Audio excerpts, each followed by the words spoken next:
از همین خاطر میگن لا هو فی الوجود الا هو، در عالم وجود و هستی غیر او، غیر خدا کسی و چیزی نیست. معنی انمو وحدت وجود همی است. پیش چشم شهود تو مطلق هیچ نوید با جز هویت حق. در این صورت به هر چیزی ببینی تجلی نور خدا رو میبینی، همه گم میشوه، همه نیست میشوه. برای همون لا اله اله همه را فرو برده است. بشنود گوش جانت از هر سو لا هو فی الوجود الا هو. بعد در همین گوش جانت فقط همین صدا میاد لا هو فی الوجود الا هو. با خدا غیر خدا در ده جهان چیزی نیست. فهمیدی که وحدت وجود چی بوده است؟ بسیار مرکب است، نه که گمان میکنم همین مقدارش کافی است، زیرا ای موضوع دور میشیم.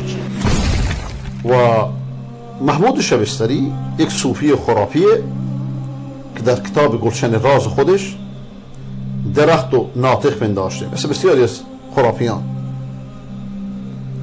و به این درخت حق داده که مدعی خدایی بشه. میگه چون درخت گفته من خدایم، پس رواست که هر پیشوا و مراد و مرشدی از جمله منصور حلاج انا الحق بگه. و این مصیبت اصلی همه غالیان تصوف و عرفان و تشیعه. بشنویم این شعر رو. روا باشد انا الحق از درختی، چرا نبود روا از نیک بختی. یعنی از حلاج خبیث. همه ذرات عالم همچو منصور، تو خواهی مست گیر و خواه منصور. خواه مخمور، من و ما و تو و او هست یک چیز. نفرین خدا بر شما، یک چیز. پس چرا من و ما میگی؟ که در وحدت نباشد هیچ تمییز. و لذا محققان اسلامی میگن که وحدت وجود اکفر از هر کفریه. این آقا مدعیه که منصور حلاج انا الحق گفت، پس تمام ذرات عالم هم میتونن مانند حلاج انا الحق بگویند، حتی اگر مست و مخمور باشن. بلکه در مکتب ضاله وحدت وجود همه کس و همه چیز، چه خالق و چه مخلوق، همه یک چیزن. در واقع این یک نوع تفسیر به رأی، این یک نوع انحراف، این یک نوع ضلالت. بلکه در قرآن جمله نادت الشجره نیامده، نگوتش درخت ندا کرد، بلکه جمله نودیه من الشجره آمده، یعنی از جانب درخت ندا داده شد. ولذا مصلح موحد ایران علامه برقعی همین کتابو در کتاب شعری خودش که در سایت عقیده هم هستش بکنم به نام گلشن قدس جواب داده. از جمله کسانی که به سدرة المنتهی رفته، یا ببخشید از کسانی که به سدرة المنتهی رفته بهش گفته شده که ای دوست من، ذات تو هویت منه. خدا به دوستش میگه، به انسان صوفی، که ذات تو، انیت تو هویت منه و تو عین او هستی و ما هو الا انا، و او جز من نیست. هو شروع شد. ای حبیب من، بساطت تو ترکیب منه و کسرت تو احدیت منه. همش کفره. حقایق تصوف اینای آقا، مثل که وقتی اسرار آل بیت محمد رو نگاه میکنیم در نزد شیعیان، بیا بنگرید کتاباشونو، کفریاتشونو.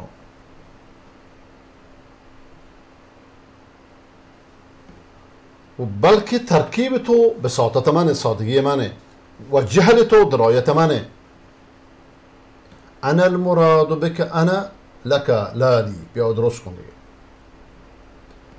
مراد از تو منم، من به تو ام، نه برای خودم، و تو مراد از من هستی، نه از خودت. وحدت وجوده دیگه، همه چی یکیه.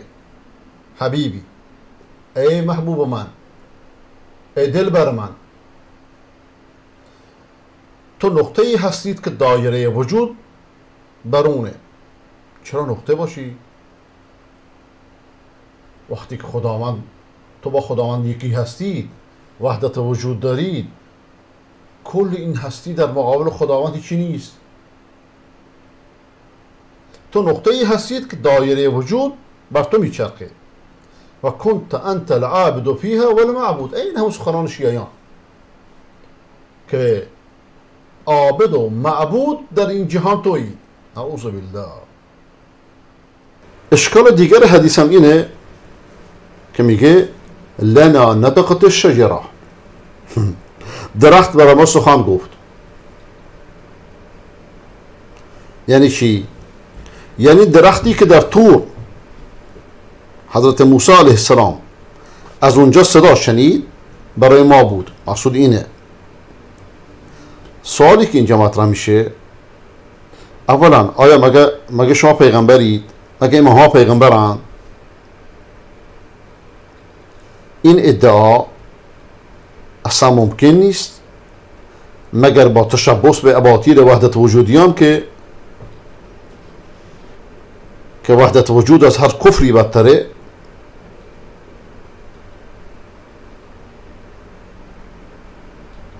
یعنی به این شکل که بگیم که موسی و جعفر یکی هستند، فقط با این جفنگ میشین این معنا رو فهمید. بعد این که شما میگید که درخت نطق کرد، حرف زد، سخن گفت، این دروغه. چرا؟ برای که همون درخت موسی، درختی که در قرآن ازش حرف میزنه، در واقع درخت نبود که حرف زد، بلکه ناطق خداوند بود. میگه که بزرگان صوفیه به این مبدأ عمل میکردن و علوم و افکارشون را برای مردم ظاهر نمیکردن. همچنان که کلابازی یا کلابادی در واقع از جنید نقل میکنه که به شبلی گفته ما علم رو به خوبی یاد گرفتیم، لیکن اونو در سردابها مخفی کردیم. تو اومدید و اونو در میان مردم منتشر کردید. ای شبلی، چه علومی اینا نقل کردیم؟ اینا علوم بود. میگه که شبلی گفت که انا اقول و انا اسمع، من میگویم و من میشنوم. آیا در حرف دارین غیری؟ آیا در دو دنیا غیر از من وجود داره؟ وحدت وجود دیگه. فکر خبیث وحدت وجوده که همه را دیوانه کرده، همه را مست کرده، همه را خدا کرده. میگه آیا دنیا و آخرت منم، مگه کسی دیگه هم هستش؟ من میگم و من میشنوم. اینه این مهملاتی که اگه مردم بشنون انکارشون میکنن، برای که ارزش شنیدن نداره، ارزش تفکر کردن نداره، ارزشی نداره. التعرف لمذهب التصوف از الکلابادی به عربی دال و زال میگن در این چنین موردی، صفحه 172. چو اندر طور یا موسی ندا شد، در آنجا، همین کتاب صفحه 404. چو اندر طور با موسی ندا شد، در آنجا خلقت صوت و صدا شد، که من الله رب العالمینم، نه از جنس سما نه از زمینم. منزه حق تعالی از درخت است، مبرا از قیاس نیک بخت است. رواکی شد انا الحق از درختی، که تا باشد روا از نیک بختی. روا شد شعله نار، روا شد شعله نار از درختی، چرا آتش نگیرد نیک بختی. انا الحق گفت منصور از انالحق گر کسی گوید مسلم، جزایش را دهد حق در جهنم. بلا آتش بگیرد در شررگاه، که معلومش شود اینی انا الله. انالحق گفت منصور از ضلالت، به وهم صوفیان آمد جلالت. مگر ذرات عالم همچو منصور، مگردان کفر او بر خلق مستور. همه دانند که این گفت از خطا شد، ز حلاج از ره کفر این ندا شد.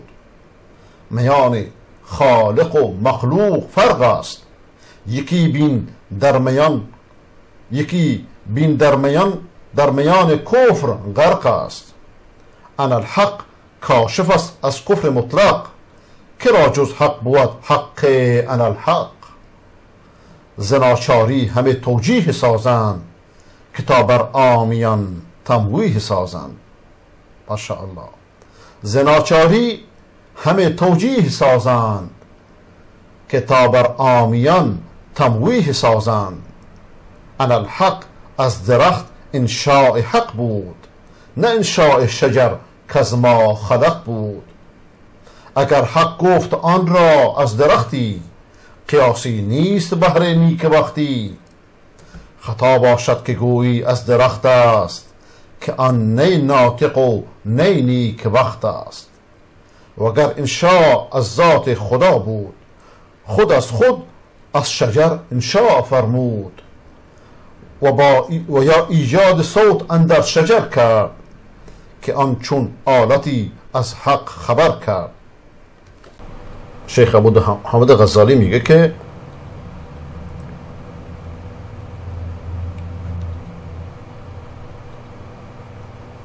این نظر کسانی است که میگن در وجود غیر از او نیست، که همه چیز جز او هلاک میشه، و این سخن در گذشته و حال و آینده صدق میکنه.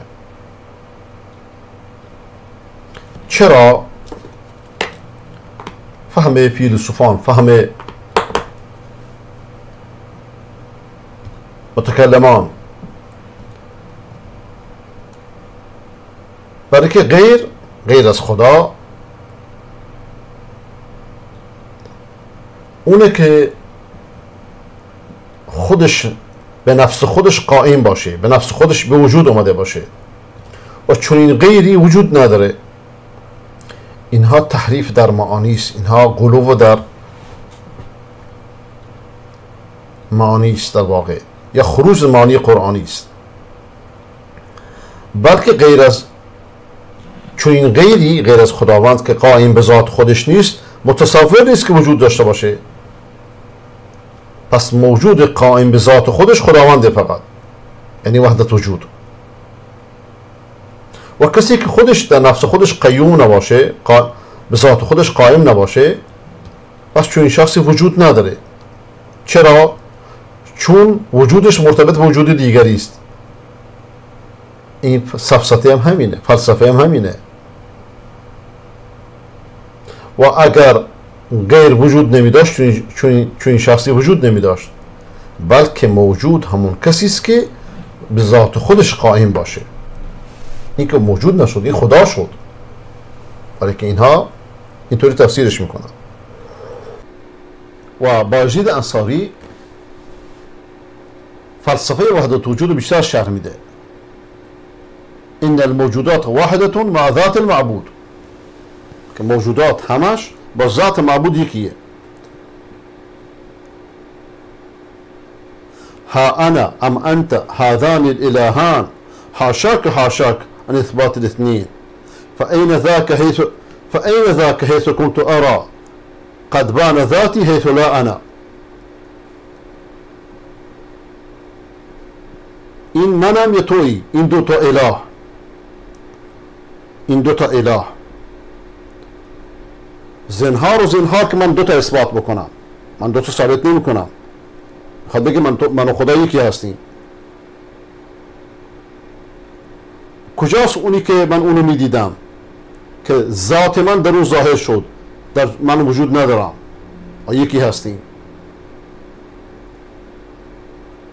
وأشد هؤلاء الذين يقولون بوحدة الوجود، فهذا أعظم الإلحاد وأشد كفرا من كفر المشركين الذين بعث فيهم النبي صلى الله عليه وسلم. بل حقيقة القول بوحدة الوجود أن الكائنات كلها شيء واحد هو الله، ما فيش وجودين، ما فيش خالق ومخلوق. حقيقة الأمر إنكار وجود الله، لأن أنت واحد بيقول إن اللي احنا شايفينه دول كلهم هم دول ربنا، فهذا إنكار، لأن كل ما تراه هم المخلوقون، هم هذه الكائنات التي خلقها الله، لا تملك لنفسها ضرا ولا نفعا ولا موتا ولا حياة ولا نشورا. فمن يقول بوحدة الوجود كابن عربي وابن الفارض وجلال الدين الرومي وإبراهيم الدسوقي وأمثالهم ممن ساروا على هذا النهج، ممن يقولون في الحقيقة بإنكار وجود الله، لأنهم يجعلون هذه الكائنات هي الله، يقولوا الله هو عين الكائنات، ويرى أن كل من عبد شيئا فقد عبد الله. هذا من أعظم الشرك في الربوبية.